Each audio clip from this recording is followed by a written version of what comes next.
Bom dia a todos. Que todos sejam bem-vindos mais uma vez à nossa casa, né? Agradecemos a presença de todos. Vamos também cumprimentar o pessoal que nos acompanha via online, né? O pessoal que está nos seguindo através do Facebook, aqui o Pastor do Evangelho, e também a comunitária Vida Nova, nosso bom dia. Antes que nós comecemos aqui a nossa exposição, vamos fazer uma prece. Eu convido a todos que a gente possa, nesse instante, elevar os nossos pensamentos até Deus, nosso Pai, a Jesus, o nosso Mestre, e também junto aos amigos espirituais que mais uma vez estão presentes aqui conosco, os mentores desta casa que sempre nos auxiliam, nos intuem, nos protegem, e que mais uma vez estamos aqui juntos para atingir os objetivos traçados para esta manhã, que é o estudo da doutrina espírita, especialmente hoje o Livro dos Espíritos, e que nós possamos captar essa essência do ensinamento, que isso possa produzir em nós um efeito renovador, nós possamos estar renovando os nossos objetivos, nossos propósitos, com o fim maior, que é a nossa perfeição, a nossa paz de espírito, que embora esteja ainda muito distante de nós, mas que nós possamos estar perseverando com Jesus. Que assim seja. Bom, pessoal, estamos retomando mais uma vez aqui o estudo do Livro dos Espíritos, né? Como todo domingo a gente vem fazendo. Hoje nós vamos ver aqui no livro 3, do capítulo 10, no item 9, Lei de Liberdade. A gente vinha falando de fatalidade, né? Foi bastante longo. E hoje nós vamos falar sobre conhecimento do futuro. Está lá nas questões de 868 a 871. Bom, eu podia começar aqui com uma questão, né? Se pudéssemos conhecer antecipadamente tudo o que nos acontecerá, seríamos realmente mais felizes e mais livres? É o tipo de pergunta que a gente vai falar, bom, depende, né? Depende da notícia, né? Se ela for boa, logicamente a gente vai ficar mais feliz, ainda dependendo da notícia, até mais livres, né? De alguma maneira. Agora, se for uma notícia ruim, realmente não vai trazer felicidade. Então, conhecer antecipadamente o que vai acontecer sempre vai depender da própria pergunta, da própria revelação, no caso, né? Bom, o que acontece com o ser humano é que desde a antiguidade ele busca conhecer de alguma forma esse futuro, né? Então ele consulta oráculos, videntes, horóscopos, uma série de coisas para que ele tenha essa previsão, esse conhecimento de futuro, né? Mas o que traz isso, né? Por que ele busca isso? Primeiro que ele busca por segurança, né? Quando ele busca conhecer o futuro, logicamente ele quer se assegurar do que vem pela frente e que ele possa enfrentar, né? É uma segurança que ele busca. Ao mesmo tempo, traz medo, ansiedade, né? Ele quer controlar, né? A gente tem sempre o desejo de ter o controle das coisas, né? E nem tudo está ao nosso alcance, né? Nem tudo a gente pode controlar. Ou ainda fugir de uma responsabilidade. Então, se ele conhece o que vem pela frente e não aceita aquilo, ele está tentando fugir daquilo que virá ao encontro dele. Agora, como é que a doutrina espírita trata o futuro, né? A gente sabe, a gente tem visto aqui nesse capítulo, que nem tudo está determinado, que não existe um destino, né? Logicamente, a gente aqui reencarna com uma programação e passaremos por provas e expiações, mas muitas coisas estão fora da programação, né? São circunstâncias, situações que surgem, muitas vezes até provocadas por nós mesmos, que nós temos que passar por elas, correto? Agora, logicamente que também a vida não é uma continuidade de acontecimentos sem sentido, né? Até porque fugiria de uma lógica e da própria justiça divina, correto? A vida não é isso também. Então, a doutrina espírita, ela procura conciliar o comando divino, né? Ou seja, Deus está no comando, né? Ele tudo sabe, tudo vê, né? A liberdade humana, que é respeitada, o nosso livre-arbítrio, né? A existência de provas e expiações, da qual nós não podemos fugir, e a influência das circunstâncias. Logicamente, são essas situações inesperadas que estão aí no caminho, né?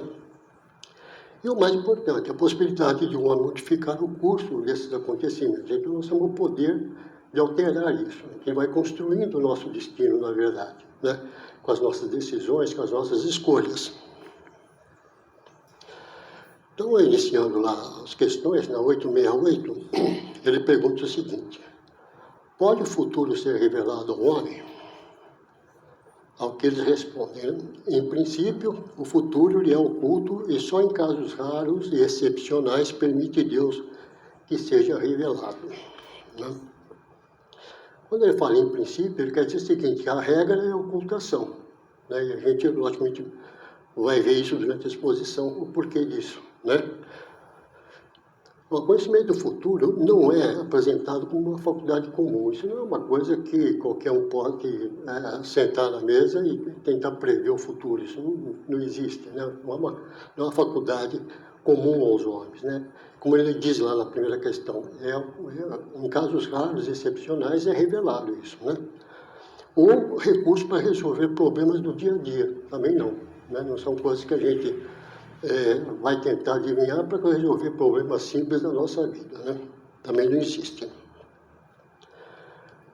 Ora, o que Deus quer da gente? Deus quer que a gente viva o presente, faça as nossas escolhas, as nossas decisões, né? Perante as situações que vão surgindo, e vamos construindo alguma coisa. Essa construção pode ser boa ou má, dependendo dessas escolhas, né? O que nós vamos realizar na vida, né? E sempre haverá opção pelo mérito. Tudo virá pelo merecimento, né? Praticamente as coisas que eu vou conquistar, eu tenho que batalhar para isso, eu tenho que trabalhar para que isso ocorra. Correto?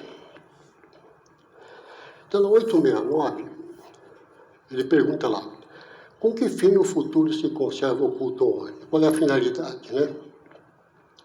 Ele responde lá: se o homem conhecesse o futuro, negligenciaria o presente e não obraria com a liberdade com que o faz, porque o dominaria a ideia de que, se uma coisa tem que acontecer, inútil seria ocupar-se com ela, e então procuraria obstar a que acontecesse. Não quis Deus que assim fosse, a fim de que cada um concorra para a realização das coisas, até daquelas a que desejaria opor-se.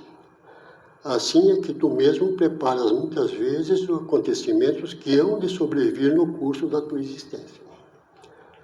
Vamos tentar entender isso aqui, né? Bom, então o conhecimento antecipado do futuro traz duas consequências negativas, né? Vamos ver quais são elas. Primeiro é essa negligência, esse descuido ou falta de atenção que a gente tem com o presente. Então, se você souber do futuro, você começa a ver um relaxamento do presente, né? Você passa a viver em função desse futuro que estaria previsto, né? Então você pode pensar assim: se isso vai acontecer mesmo, que adianta? Eu não vou fazer nada, né? Não tenho o que fazer, né? Seria um pensamento que a gente teria. Então, o que isso traz? Traz acomodação, falta de interesse, né? E abandono do dever, muitas vezes. Então, a gente acaba tendo esse relaxamento, que seja até natural, né? Então, por exemplo, né, um exemplo aqui, uma pessoa crê que terá sucesso profissional, ela tem essa certeza, né? Então, ela deixa de estudar, de trabalhar, de se preparar para isso, né? Então, essa certeza, em vez de ajudar, vai acabar paralisando essa iniciativa dela, né? Então, ela crê no sucesso e acha que aquilo virá naturalmente, mas ela precisa ter um trabalho para que aquilo seja conquistado, né? Logicamente, esse é um exemplo que você pode adaptar para a sua vida, em todos os casos, né? E um outro exemplo, uma pessoa que sabe que uma grande dificuldade, né? Ela desiste antes de lutar. Então, se ela sabe que vai passar por um problema, então ela já aceita aquilo, né, com uma acomodação, não é nem resignação, é acomodação mesmo, né? Ou desânimo. Então, deixa de lutar por uma coisa que ela poderia até vencer, né, diante daquela dificuldade. Então, o futuro infeliz, conhecido antecipadamente, né, destruiria a esperança, a coragem, a determinação com que a gente pudesse enfrentar aquilo, né? Então, por isso que o futuro sempre, na maioria das vezes, é oculto mesmo, né? A segunda consequência negativa seria a tentativa de impedir o que vai acontecer. Então, eu tenho lá um acontecimento previsto e eu quero tentar que aquilo possa me acontecer, eu quero impedir que aquilo ocorra, né? Então, veja, ao conhecer o futuro, o homem tenta impedir a sua realização, né? Olha, isso pode provocar uma alteração de conduta, né? Uma preocupação excessiva, né? E provocar perturbações no processo da existência. Então, é diferente de que o problema surgisse e eu enfrentaria do que eu saber antecipadamente. Então, eu tenho uma preocupação com aquilo traz perturbação na minha vida. E, às vezes, é uma coisa que eu poderia resolver com mais tranquilidade. Agora, no caso, não. Eu me preocupei excessivamente para resolver aquilo e, às vezes, não é tão grave aquele problema, né?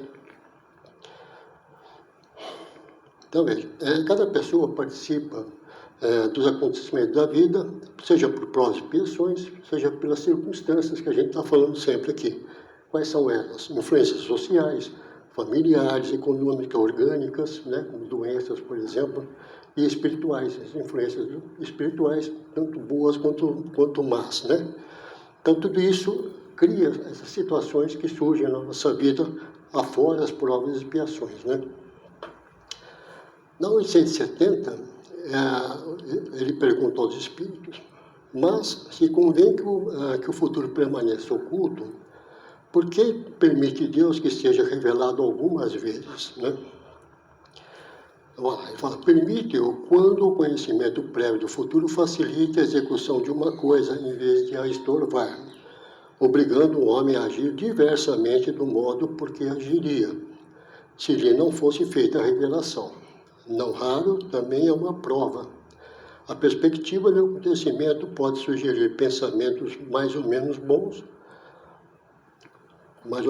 pode ser. Se um homem vem a saber, por exemplo, que vai receber uma herança, aqui é um exemplo que os espíritos estão dando, né? Com que não conta, pode dar-se que a revelação desse fato desperte nele um sentimento da cobiça, pela perspectiva de se lhe tornarem possíveis maiores gozos terrenos, pela ânsia de possuir mais depressa a herança, desejando talvez, para que tal se dê, a morte daquilo de quem herdará. Ou então, essa perspectiva lhe inspirará bons sentimentos e pensamentos generosos. Se a predição não se cumpre, aí está outra prova, consistente na maneira de por que suportará a decepção. Nem por isso, entretanto, lhe caberá menos o mérito ou o demérito dos pensamentos bons ou maus que a crença na ocorrência daquele fato lhe faz nascer no íntimo. Uma resposta longa, né? Vamos tentar entender aqui. Talvez, teria aqui dois motivos, né? Essa revelação. Primeiro, facilitar a execução de uma tarefa, né? E a revelação vai fazer com que essa pessoa haja melhor, correto? Uma coisa que a gente precisa entender é que essa revelação, nos dias de hoje, né? Ela se dá mais por um pressentimento, uma intuição muito forte, né? Por isso que são até raros e excepcionais, como disse lá na primeira pergunta. Porque não são coisas que a gente vai ter no dia a dia, correto? Esse pressentimento surge uma vez ou outra, né? Acredito que já aconteceu comigo e deve ter acontecido com algum de vocês. Um pressentimento que faz com que você corra atrás de uma providência por qualquer motivo, correto? Por exemplo, uma advertência pode evitar um erro. Não sei se vocês lembram, quando eu falava de fatalidade, eu dei um exemplo de advertência. Eu dei um exemplo aqui da pessoa que abusa da velocidade, por exemplo, e quase acontece um acidente, acaba batendo o carro, mas por sorte a pessoa só se machucou, não perdeu a vida, não causou a morte de ninguém, mas aquilo serviu de advertência para que ele não faça mais aquilo, que ele não abuse da velocidade, né? Então é uma advertência que vem para que você possa aprender, né? Se você persiste no erro, pode ter consequências mais graves, né? Então, às vezes, essas coisas nos alertam para que eu não faça mais aquilo, né? Um pressentimento pode levar alguém a tomar uma providência. Então, são aqueles pressentimentos que eu estava falando, de que você tem o pressentimento e corre atrás de uma providência qualquer, né? Eu posso dar um exemplo aqui de uma vez aconteceu comigo, eu trabalhava no serviço público e houve lá uma situação e eu tive um pressentimento que aquilo alguém me pediu uma coisa que não era legal do ponto de vista jurídico, né? E eu fiquei com aquilo na cabeça, tanto que eu fui falar com a minha chefe, né?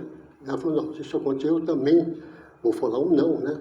Porque no serviço público eu teria esse direito de não aceitar uma coisa que me levasse a praticar uma coisa ilegal, né? Mas, graças a Deus, não aconteceu. Mas o pressentimento foi tão forte que eu fui atrás de uma providência. Eu fui alertar a minha chefia que aquilo poderia acontecer, né? Mas eu fui tranquilizado, porque ela falou, não, você vai falar um não, aqui também vai ser um não, né? Então, aí eu fiquei tranquilo. Mas eu fui atrás de uma providência, né? Tanto, já me preocupou na época, né? Até comentei lá com ela, né? Que eu fiquei preocupado mesmo com a situação, foi interessante, né? E uma intuição pode estimular uma tarefa importante, né? Às vezes você tem uma intuição também bastante forte de uma coisa que você teria que fazer e aquilo te incentiva a realização. Eu tenho que fazer aquilo, é importante, né? Então, às vezes são lembretes, né? Que o mundo espiritual te manda para que você possa tomar, né? Ou retomar aquele trabalho, aquele serviço, né? Então, uma revelação pode fortalecer uma pessoa diante de uma missão ou ajudá-la a preparar-se para uma responsabilidade. Então, teria esses objetivos, né? Então, a gente pode até estabelecer um critério. Se o conhecimento do futuro aumenta a responsabilidade e o esforço no bem, então esse pressentimento, essa revelação tem um fim útil, né? Se alimenta a curiosidade, medo, vaidade ou acomodação, provavelmente perdeu a sua finalidade moral, né? Então, nós estamos aqui para futilidades, né? Nem os espíritos estão aqui para perder tempo com coisa inútil, né? O segundo motivo seria a revelação como prova, né? Por exemplo, na herança, mais uma vez, a pessoa vai receber a herança, né? Não contava com essa herança. Agora, isso pode desenvolver, então, nela cobiça, né? Aquele desejo de ter só para ela aquele dinheiro, né?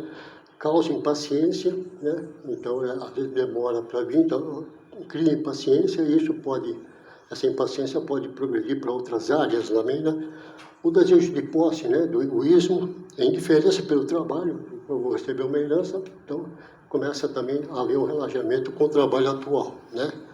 Ia chegar ao extremo de desejar a morte de quem você vai herdar essa fortuna, né? Quer dizer, você pode não chegar nas vezes de fato, mas só o pensamento, esse pensamento já é uma coisa ruim, uma vibração ruim, né?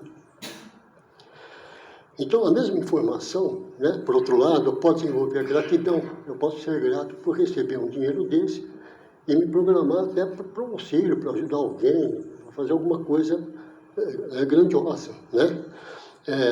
Desejo de auxiliar, responsabilidade perante isso que cai na minha mão, que na verdade é uma prova, né? Planejamento generoso que eu posso fazer com esse dinheiro, né? E a disposição para utilizar bem o recurso. Como é que eu vou utilizar isso, né? Então eu posso chegar à conclusão que parte desse dinheiro me é satisfatório e o restante eu posso dedicar a outras coisas, uma causa do bem, ajudar uma comunidade, uma instituição, o que valha, né? Então, o recebimento da herança é o mesmo, mas a reação que cada um tem é diferente, né? Vai depender muito da sua moralidade, né? A reação moral é que muda, né? Então, veja, tirar um ensinamento valioso disso, eu poderia dizer o seguinte, que não somos só responsáveis pelos atos externos, né? Mas também pelos pensamentos e sentimentos que provocamos, né? Que atraímos e cultivamos. Então, a gente precisa ter simplesmente que essas vibrações são coisas que podem beneficiar e podem prejudicar uma pessoa, né? Então a gente tem também que ter a vigilância dos nossos pensamentos, que é muito importante, né? Então é aquela coisa, né? Não basta dizer, não fiz nada, eu só pensei, né? Mas, quer dizer, o pensamento essa vibração já é matéria, já é uma coisa que possa prejudicar, como disse, ou beneficiar o outro, né? Lembrar sempre que os atos morais, as nossas atitudes, são sempre precedidas pelo pensamento. Nós primeiro pensamos para depois agir, né? Então o pensamento precisa ter mesmo essa vigilância, né? Precisamos aprender a orar e vigiar que Jesus recomendou, correto? E a decepção, né? Que a pessoa tinha aquela previsão ou revelação e ela não se concretizou, né? Como é que fica isso? Como é que ela vai suportar essa decepção, né? Porque, quantas pessoas se organizam nesse sentido, né? Em torno de previsões, de expectativas, de promessas. Pessoas que vivem, às vezes, numa ilusão, né? Que alguma coisa vai acontecer, né? E as coisas não são assim, evidentemente, né? Então, quando isso falha, né? Quando isso não acontece, a pessoa pode se revoltar até contra Deus, muitas vezes, né? Perder a sua fé, sentir-se fracassada ou até culpar alguém. Mas é normal, às vezes, a pessoa, né, achar que alguém teve a culpa naquilo porque não se realizou, né? Então é importante você também saber administrar uma decepção, né? Na 871, ele pergunta, pois que Deus tudo sabe, não ignora se um homem sucumbirá ou não em determinada prova. Assim sendo, qual a necessidade dessa prova, uma vez que nada acrescentará ao que Deus já sabe a respeito desse homem? Então, ele responde lá. Isso equivale a perguntar por que Deus não criou o homem perfeito e acabado, né? Lá no Livro dos Espíritos tem uma pergunta que diz, por que Deus já não criou o homem perfeito para que ele fosse habitar mundos felizes? E a questão está no mérito, né? Então, qual é o merecimento que a pessoa teria se fosse criado perfeito? Nenhum. Então, é importante que você tenha essa satisfação íntima até de ter conseguido aquilo, ter merecido aquilo, né? Porque você trabalhou para aquilo, batalhou, e há o mérito, a premiação, né? Porque passa o homem pela infância antes de chegar à condição de adulto. Então, é uma condição normal. Na reencarnação, a gente vai passar por um processo de infância, né, onde a gente ainda vive mais no plano espiritual do que o plano terrestre, né, ainda tem essa ligação. A partir dos 7 anos, isso vai diminuindo. Passa pela adolescência, que também é uma mudança muito grande na nossa matéria, em termos de pensamentos, de uma série de coisas, adaptação. E a gente vai só começar a viver mesmo o material a partir dos 20 e tantos anos, 25, quando nós atingimos a fase adulta, né? Então, já não estão tão ligados ao esse plano espiritual, estão vivendo mais o material, né? Ele continua na resposta lá. A prova não tem por fim dar a Deus esclarecimento sobre o homem. Ele não precisa disso, né? Pois que Deus sabe perfeitamente o que ele vale.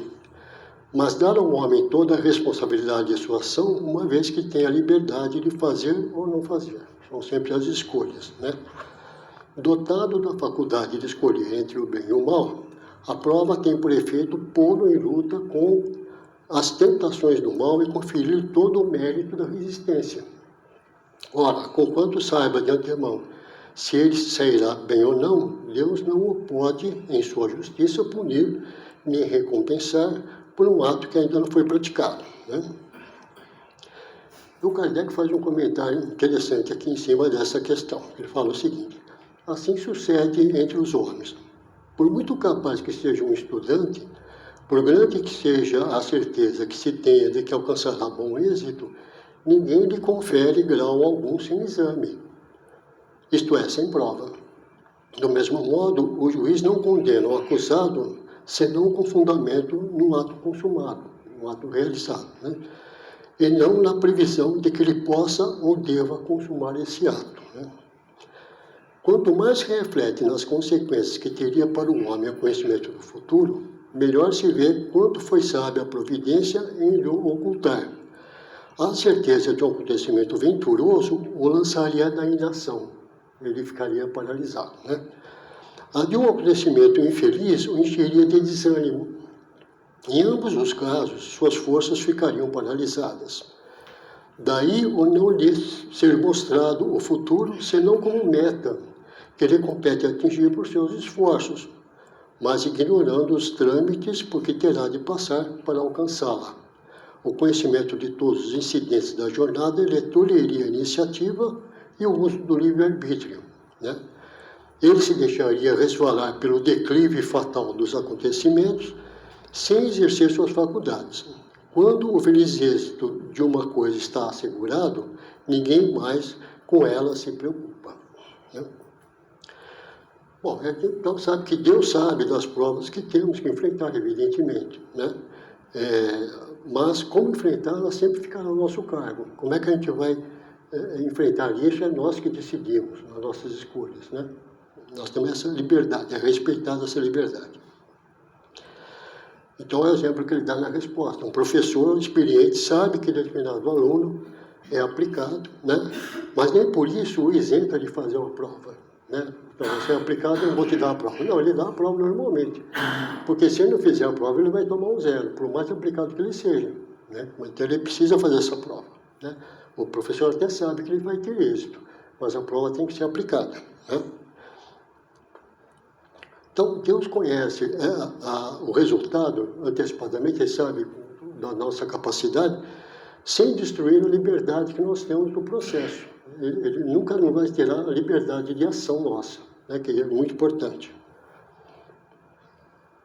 Então, a prova coloca o espírito diante de uma situação real, na qual precisa decidir, não basta a boa intenção. Então, logicamente, a gente sempre é provado diante de uma situação que está acontecendo, né? Não adianta eu fugir daquilo, porque aquilo vai me encontrar uma outra hora. Então, na hora da dificuldade, é a hora da prova mesmo, é a hora que eu tenho que enfrentar e decidir. Eu não posso fugir daquilo, né? Porque, em geral, o que a gente vai enfrentar na prova, né? A tentação, né? A dificuldade, a dor, a injustiça, né? A provocação, oportunidade de poder e riqueza, que são duas provas, né? Porque, muita gente quer, por exemplo, gostaria de ser rico, mas não sabe como é que a gente iria se comportar diante da riqueza, né? Quais são os atos que a gente estaria com a tentação da riqueza, vamos chamar assim, né? O duplismo do poder, né? A possibilidade de vingança, né? Que muitas vezes a gente pode passar pela nossa cabeça a vingança, que é uma coisa bastante ruim também, mas ela existe, né? E necessidade, muitas vezes, de renúncia e sacrifício para que a gente possa tomar as nossas decisões. Então, tudo isso são coisas que a gente enfrenta na hora da prova, né? Então, somente diante de uma situação concreta é que o Espírito transforma a possibilidade de uma conquista efetiva. Então, é naquela hora que a gente é realmente testado, né? Então, o futuro, que ele fala lá, o futuro é sempre mostrado como meta, como objetivo, né? Nunca como um roteiro dos acontecimentos detalhado, o que vai acontecer, né? A gente nunca sabe, e muitas vezes até confunde prova com uma situação inesperada, né? A gente nunca sabe realmente o que é, né? Surge e a gente vai ter que passar por aquilo, né? Mas a minha conduta sempre vai determinar se as provas serão agravadas ou atenuadas. Então, tem esse detalhe.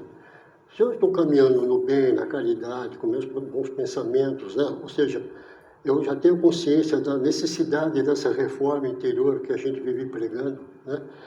Então, essa situação poderia ser atenuada, né? Ou, se eu estiver, pelo contrário, ainda praticando o mal, não tendo essa consciência da caridade, dessa prática, né? Ela pode ser agravada, inclusive, né? Então, essas coisas que mudam o nosso destino, vamos assim dizer, né? É nós que construímos isso com as nossas ações, com as nossas atitudes, correto? Então, o futuro como meta nos mostra que devemos evoluir. Então, quando nós temos um objetivo lá na frente, do qual já estamos conscientes, nós sabemos que a evolução é necessária e nós temos que batalhar por isso, né? Que o bem é um destino espiritual e a lei de progresso nos leva à perfeição. Então, a lei do progresso vai estar sempre empurrando a gente para a evolução, para o bem, né? Porque é uma lei natural que Deus nos dá para que a gente possa realmente ir adiante, né? Talvez se não tivesse a lei de progresso, a nossa evolução seria mais lenta. Mas a lei de progresso é uma coisa bastante interessante, né? O homem está sempre buscando alguma coisa de melhor para ele, ou para a sua comunidade, para a sua família. Isso busca ele a progredir, a buscar as coisas melhores, maior conforto, um melhor emprego, melhor casa, essa coisa toda. A gente está sempre atrás disso, né? Logicamente que às vezes as pessoas se acomodam numa situação, mas a própria lei do progresso vai se encarregar de empurrar ele para isso, né? Então, na conclusão, nós podemos falar o seguinte, que acreditar que tudo está determinado ou existe um destino é ser fatalista, né? A gente às vezes se conformar que Deus quer assim, isso não existe, né? A gente não pode ir por este caminho, né? Dizer, se tiver que acontecer, acontecerá, né? Muita gente fala essas frases, né? Pode ser uma forma de irresponsabilidade nossa, correto? Então, a doutrina espírita, o que ela nos ensina? Que a gente seja prudente, né? Que tenha a prevenção, a oração conosco, correto? O trabalho, a vigilância, acima de tudo, no enfrentamento dessas provas e das circunstâncias que a gente vem falando. Então, uma forma segura de conhecer o futuro é compreender as consequências das escolhas atuais, correto? Então, se eu tenho uma situação, eu aceito aquilo, tenho resignação, não é acomodação, é resignação, eu luto para que aquilo possa se modificar de alguma maneira, ou se não tiver jeito que eu possa passar da melhor maneira possível, isso é conhecer essas consequências, né? Então, se hoje a gente cultiva o ódio, né, a gente vai, logicamente, ocorrer o sofrimento, né? Se a gente tem o egoísmo no coração, a gente vai acabar se isolando, né? A disciplina vai nos levar à realização, né? A caridade vai nos levar à paz, né? O estudo vai nos levar à capacitação, à capacidade, né? De ser melhor. E o perdão vai nos levar a essa liberdade interior que a gente sempre busca, correto? Então era isso que nós tínhamos para essa manhã, né? Estudando aqui o Livro dos Espíritos. Vamos partir agora para a nossa segunda parte. Então eu peço para quem permanece no salão